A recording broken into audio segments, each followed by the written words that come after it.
नमस्कार नमस्कार नमस्कार मित्रांनो, व्हिडिओच्या सुरुवातीला तुम्ही रेसिपी बघितलात ना, ओळखा बघू कोणती आहे? बिर्याणी. अहो मित्रांनो, बिर्याणी नाही आहे, मटन एकनी पुलावची रेसिपी आहे, जी की खायला एकदम मस्त लागते, एकदम टेस्टी लागते। आणि त्याचबरोबर मित्रांनो, ही रेसिपी कुकरमध्ये बनवत असल्यामुळे ना बनवायला पण एकदम साधी सोपी आहे आणि झटपट अशी तयार होते।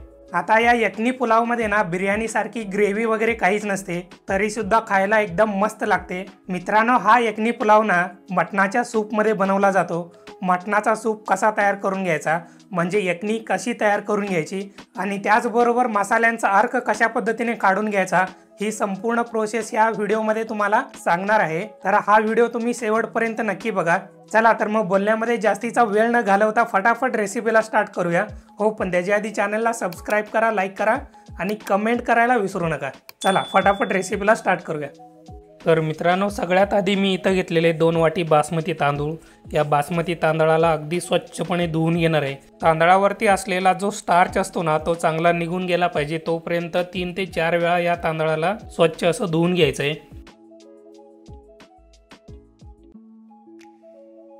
एकदा का बासमती तांदळाला स्वच्छ असं धुवून घेतलं ना, शेवटी यामध्ये पाणी टाकून घ्यायचं आहे आणि या तांदळाला कमीत कमी 1 तासासाठी पाण्यामध्ये भिजत ठेवायचं आहे। आता मित्रांनो, पुलाव जो आहे ना मी कुकरमध्ये बनवणार आहे, त्यासाठी मी इथं कुकर घेतलेलं आहे। कुकरला चांगलं गरम करून घेतो।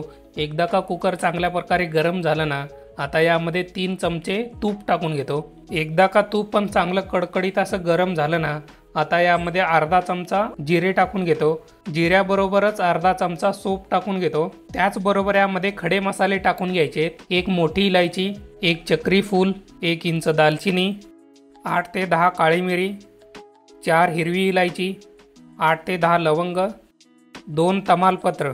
हे सगळे खडे मसाले आपण तुपामध्ये टाकून घेतलेले आहेत। अगदी 1.5 ते 2 मिनिटासाठी तुपामध्ये हे सगळे खडे मसाले परतून घ्यायचे आहेत। मसाल्यामधला जो फ्लेवर आहे ना, तो चांगला सुटायला पाहिजे, तोपर्यंत चांगलं परतून घ्यायचं आहे। आता एकदा का खडे मसाले तुपामध्ये चांगले परतून झाले ना, आता यामध्ये 1 वाटी लांब लांब कापून घेतलेला कांदा टाकून घेतो आणि त्याचबरोबर 2 ते 3 इंच आलं टाकून घेतो आणि त्याचबरोबर 10 ते 15 लसणाच्या पाकळ्या। आता मित्रांनो, मी इथं घेतलेले पाऊण वाटी मटण, बोकडाचं मटण घेतलेलं एकदम चांगल्या क्वालिटीचं। तुम्हाला पाहिजे असेल तर बोलाईचं पण मटण तुम्ही यूज करू शकता। मटणाला चांगलं स्वच्छ असं धुवून घेतलेलं आहे आणि मटणाचे जे पीस आहेत ना, थोडेसे मोठे ठेवलेले आहेत। आता मित्रांनो, या मटणाला मसाल्यांबरोबर तुपामध्ये चांगलं 5 ते 6 मिनिटासाठी परतून घ्यायचं आहे। तुपाचा फ्लेवर, मसाल्यांचा जो फ्लेवर आहे ना, मटणामध्ये चांगला उतरला पाहिजे, तोपर्यंत चांगलं परतून घ्यायचं याला। आता मित्रांनो, यामध्ये पाणी टाकून घ्यायचं आहे। पाणी एवढं टाकायचं आहे ना, पाण्यामध्ये मटण बुडायला पाहिजे, एवढं पाणी यामध्ये टाकून घ्यायचं आहे। कारण जेव्हा आपण मटण शिजून घेऊ ना, त्यामधून जो सूप निघणार आहे, यखनी निघणार आहे ना, त्या यखनीमध्येच आपल्याला भात शिजवून घ्यायचं आहे, म्हणजे पुलाव शिजवून घ्यायचं आहे। त्यासाठी पाणी जे आहे ना, थोडंसं जास्तीचं टाकून घ्यायचं। एकदा का पाणी टाकून झालं ना, वरचं झाकण लावून घ्यायचं आणि या मटणाला 4 ते 5 शिट्ट्या होईपर्यंत चांगलं शिजवून घ्यायचं आहे। म्हणजे जे मटण आहे ना, 80% आपल्याला शिजवून घ्यायचं आहे आणि राहिलेलं जे 20% आहे ना, पुलाव बरोबर आपण शिजवून घेणार आहोत। म्हणजे शेवटी 100% मटण शिजून एकदम मस्त मऊदार असं रेडी होतं।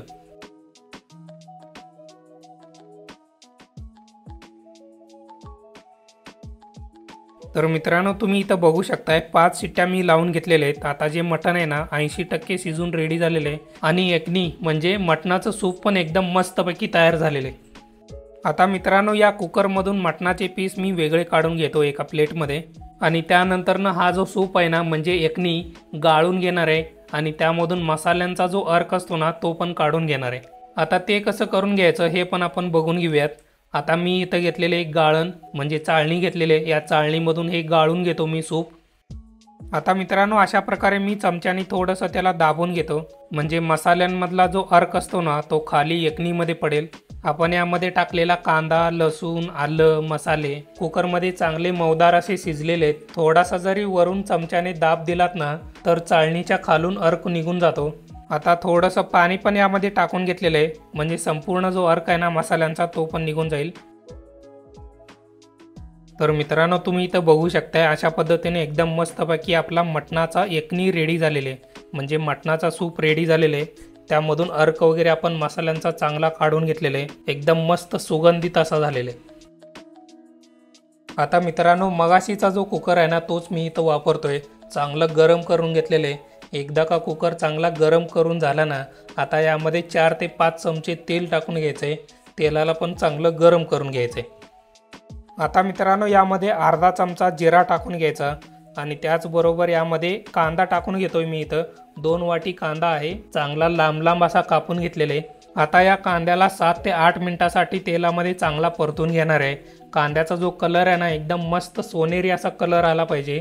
जसा आपण बिर्याणीला परतून घेतो ना, म्हणजे फ्राय करून घेतो, तसा करून घ्यायचा आहे। कांद्याला तेलामध्ये चांगला परतून घेतलेला आहे। वरून मस्त सोनेरी असा कलर आलेला आहे। आता यामध्ये आपल्याला मटण टाकून घ्यायचं आहे। आता मटणाला पण चांगलं 1 ते 2 मिनिटांसाठी परतून घ्यायचं आहे।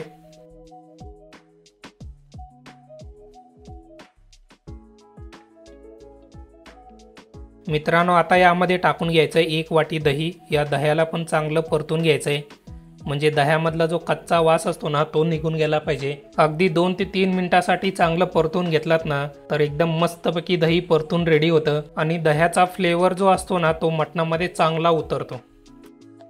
आता मित्रांनो, यामध्ये 3 ते 4 हिरव्या मिरच्या, चवीपुरतं मीठ आणि पिवळी मिरीची पावडर असती ती यामध्ये मी थोडीशी टाकून घेतो। अगदी सहजपणे तुम्हाला दुकानामध्ये भेटून जातं। जरी भेटलं नाही तरी चालेल, काही प्रॉब्लेम नाही। असेल तर टाका, नसेल तर नका टाकू। आता मित्रांनो, मी यामध्ये बासमती तांदूळ टाकून घेतोय। मगाशी आपण 1 तासापूर्वी पाण्यामध्ये भिजत ठेवला होता। आता या तांदळाबरोबरच यामध्ये यखनी टाकून घ्यायची। तांदूळ आणि मटण या यखनीमध्ये चांगलं बुडालं पाहिजे, बुडून 1 इंच वरती आलं पाहिजे एवढी यखनी यामध्ये टाकून घ्यायची। एखाद्या वेळेस यखनी कमी जरी पडली ना तर त्यामध्ये तुम्ही नॉर्मल पाणी टाकून घेऊ शकता आणि जर एखाद्या वेळेस यखनी जास्त झाली तर ती तुम्ही सूप म्हणून पिऊ शकता। यखनीमध्ये जे फ्लेवर्स असतात ना, मटणाचे फ्लेवर, मसाल्यांचे फ्लेवर एकदम भरभरून असतात। एकदम बेस्ट लागते, एकदम टेस्टी लागते। आता हे सगळं चांगल्या प्रकारे आपल्याला मिक्स करून घ्यायचं आहे।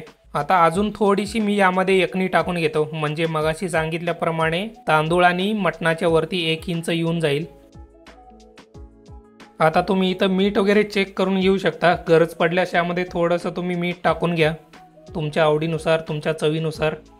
एकदा का मीठ सेट करून झालं की आता यावरचं झाकण लावून घ्यायचं आणि मीडियम गॅसवरती 2 ते 3 शिट्ट्या होईपर्यंत या पुलावला चांगलं शिजून घ्यायचं।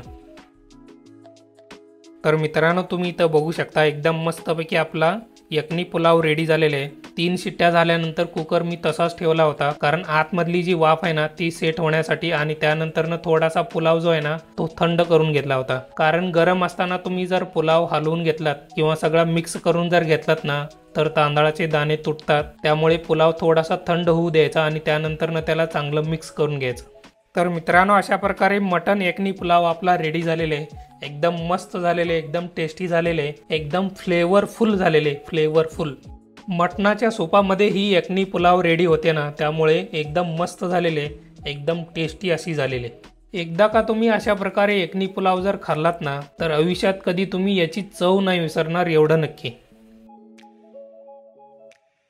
मग काय मित्रांनो, कसा झालाय मटन यखनी पुलाव? एकदम मस्त झालाय की नाही?